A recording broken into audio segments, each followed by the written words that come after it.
بتبدأ قصتنا مع بنزين وهو بيقول جملته الشهيرة أنا سريع جدا، بس بيدخل عليه صاحبه وبيقطع حبل أفكاره وبيقول له اطلع بره عشان انت عارف إني بحتاج شوية هدوء قبل السباق. راح خرج بسرعة وقال لكل الموجودين مش عايز أسمع صوت عشان أخويا بنزين يركز. بعد كده افتكر مدربه القديم الجامد جدا وقال السباق ده عشانك، وطلع بسرعة وبدأ يسبق المتسابقين بسرعة الضوء، وباين على كل الجمهور إنه يعرفه وعنده شعبية كبيرة وعنده كمان مشجعين. محدش بينافسه في السباقات غير واحد صاحبه، وبنشوف بنزين بيكسب أكتر من سباق ورا بعض وكل شوية شعبيته بتزيد لحد ما وصلت عربية خطيرة جدا من الجيل الجديد وكسبت السباق منه. وبنعرف إن العربية الجديدة اسمها ستورم وكمان خطفت الأضواء من بنزين. بعدها بيروح بنزين عشان يتعرف عليه، بس ستورم مغرور جدا وقال له انت جاي تتكلم معايا عشان هزمتك ولا ايه، وسابه ومشي. بعد كده بنشوف محللة إحصائية مشهورة جدا في برنامج وبتشرح ازاي ستورم سريع جدا للدرجة دي وانه من الجيل الجديد وفي مجموعة من التكنولوجيا الحديثة، وعشان كده هو اسرع من عربيات كتير. تعدي الايام وستورم يكسب اكتر من سباق، وبيعرف انه بيتدرب على جهاز محاكي قوي جدا وده افضل بكتير من طريقة تدريب بنزين. مرة واحدة بدأت عربيات كتيرة تعتزل ويطلع بدلها عربيات من الجيل الجديد، حتى صاحب بنزين اعتزل وقال له خلاص الاصغر مننا كسبنا، عايز نستنى ايه تاني. وبعدها بنشوف بنزين زعلان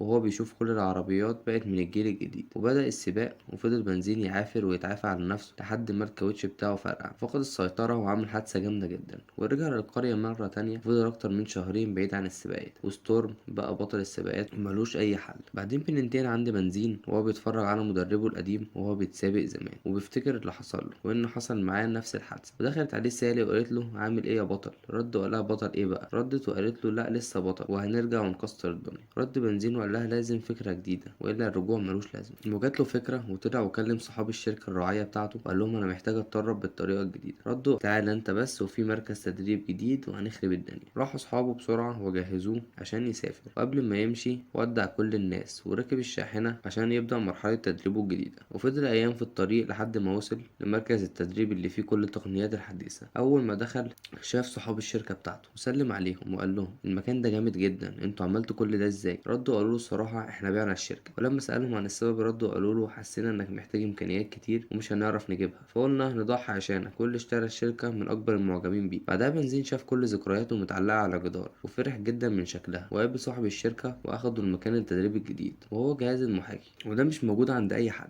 وبنزين اتصدم من المكان وجماله وكمية التكنولوجيا اللي موجودة فيه، واخده صاحب الشركة ولبسه بدلة فيها تكنولوجيا استشعار عشان تناسب التدريب. بعدها شاف واحدة بتتدرب على المحاكي ولقاها حققت سرعة كويسة. راحوا سألوا بسرعة مين المتسابقة دي، ردوا وقالوا دي مش متسابقة، دي اسمها كروز وتبقى أفضل مدربة في المكان. راحت كروز واتكلمت معاه بسرعة وبدأت تحمسه وتشجعه. تاني يوم بدأ التدريب معاه وكانت بتعامله على إنه عجوز وكمان مش متعود على التكنولوجيا دي وهي محتاجة شوية معلومات عشان تقدر تدربه صح. بعد كام يوم من التدريب بنزين مش مركز مع كروز خالص وكل تركيزه انه يجرب المحاكي وخلاص. واثناء التدريب سبب بسرعة وراح استخدم المحاكي وللاسف فشل لانه محتاج تدريب كتير عشان يستخدمه صح. مش بس كده ده كمان كسر شاشة المحاكي. وراحت كروز واتكلمت مع المدير وبنزين بيسمع كلامهم من بره وبيسمعه وهي بتحاول تقنعه بس مدير الشركة بيرفض.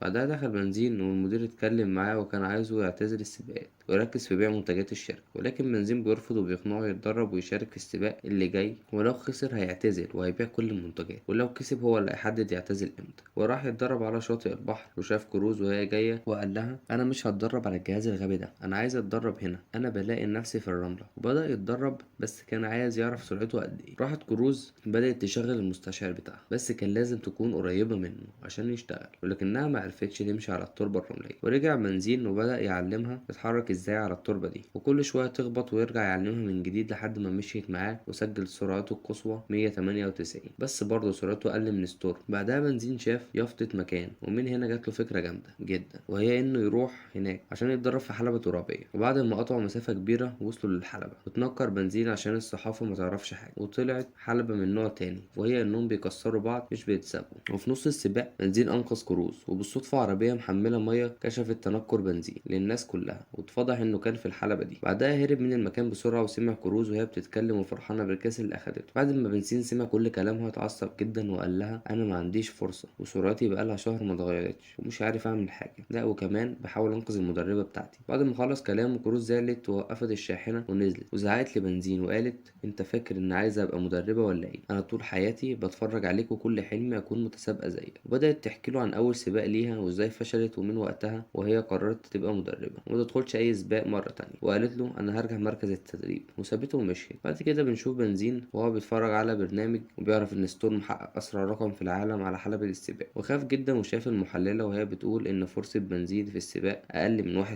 قفل الشاشة بسرعة واتصل بصاحبه واتكلم معاه واطمن على كل الناس في القرية وفضل يتكلم مع صاحبه لحد ما قال كلمة من غير قصد. في نفس الوقت ده جات له فكرة جامدة وهي انه يروح لنفس الراجل اللي كان شغال مع مدربه زمان. ورجع بسرعة واتكلم مع جروز عشان تيجي معاه ويمكن تبقى احسن برضه. وفضلوا مسافرين فترة كبيرة لحد ما وصلوا للحلبة اللي مدربه كان بيتدرب فيها زمان. اول ما بنزين دخل وشاف الحلبة راح يجري بسرعة ويجربها ومرة واحدة طلع قدامه اعظم مدرب في العالم. وراحوا مطعم واول ما دخل شاف كل اساطير السباقات بتوع زمان وبدأ يقول له عن اول مرة مدربه كسب فيها وابهر كل الموجودين اللي في المكان. وقال له بعد ما عمل حادثة قلبه اتكسر وهرب عن حياة السباقات وخلاه يشوف كل الرسائل اللي بعتها زمان وانك اكتر تلميذ عندك قدرات متعرفش عنها حاجة. بعدها رجعوا للحلبة وبدأ بنزين يجري عليها وراح المدرب وقال له انت بقيت عجوز ومستحيل تكسب ستورم بالسرعة دي بس ممكن تكسبه بذكائك. واخد كروز وعدل عليها عشان تبقى شريكة بنزين في الحلبة وبدأوا يدربوا بنزين بطريقة مختلفة جدا. بعد كام يوم اتقن التدريب بشكل كبير وتسابق اخر سباق في الحلبة وكان المتسابقين في الناحية التانية بيتكلموا عليه وان ممكن ما يحضرش السباق عشان ما يحصلش معاه زي اخر سباق. بعدها بنرجع عند بنزين وبنشوفه افتكر اللي حصل له وكروز كسبت السباق برضه وراح بسرعة ووصل للحلبة في الوقت المناسب وقابل الناس وشاف ستورم وهو بيتحداه. ومرة واحدة بدأ السباق وانطلق بنزين واستغل المساحات زي التدريب بالظبط وفضل يعدي في المتسابقين